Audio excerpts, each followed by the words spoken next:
Hi, I wanted to share about a system I am working with regarding demystifying drip irrigation systems and start at the troublemaking and troubleshooting area, the source. This was the initial source at the school, at the site of a little dog friend, and that was a little tricky because initially this where a key would attach was very worn down, as was the key, so we replaced the key, and then eventually we also replaced this mechanism, which I don't know the fancy words because I am not a plumber. And then also the trickery we had was that this hose was very much sunk. As a result of that, we couldn't get hoses in there, and or we would scratch our hands up pretty hard to do so. And then eventually the school actually shut out this water line entirely that's dry. Typically that would be full of water, and we had a very nice maintenance human come on over and basically rigged a system that is connecting to a water heater. So whatever water would be going into the water heater is now going into our drip system. It smells like gas, so it might sound a little muffled coming in. We have, here is where it turns on. We have a splitter, both lines are open. I have a hose for hand watering, and then for the drip system is perpetually on. One perk of this is I don't have to worry about the cold weather because it's enclosed in a room, so that's pretty cool. I love these systems. It's very simple. And then also there's a quick release on it.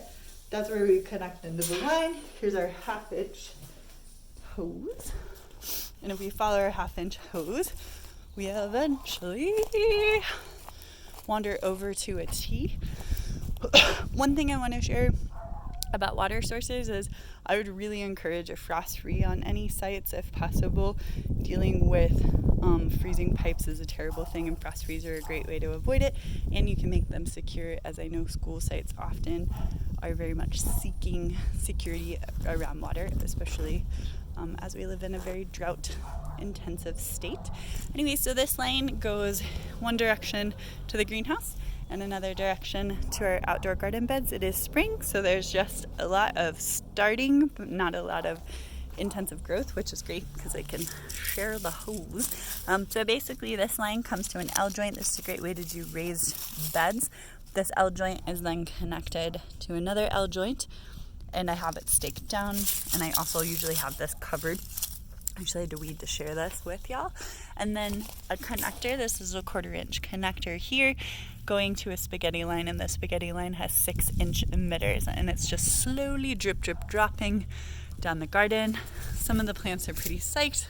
Some of them could use a little more, but if I take a look, sort of get my hand in the dirt and look for moisture, I've got moisture a full hand depth down.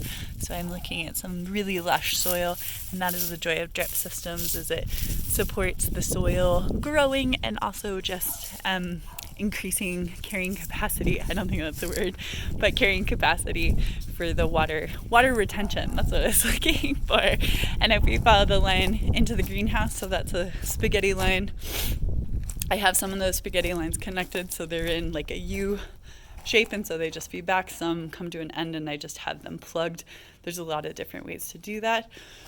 It also supports the pressure. And then in here, I just realized my water is off. Sorry. In here we have 1/4 inch line. Same idea for the raised bed. So we have L joints at the bottom, L joints at the top, runs through, and then there's these spray emitters, which aren't spraying right now, so sorry to not show those to you. And you can adjust them. So for instance, this one I have set really low. Righty-tighty makes it smaller, or even turn it off.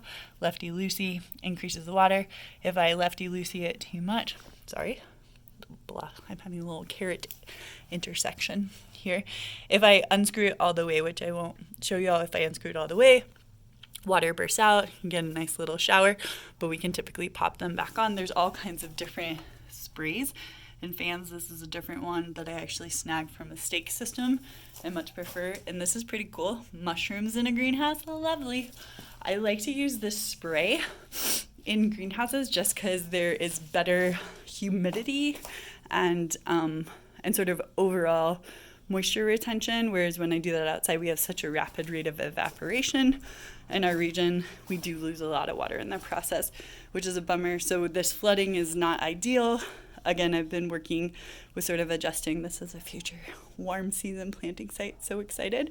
But yeah, that's sort of our greenhouse friend and some examples of drip systems. More to come.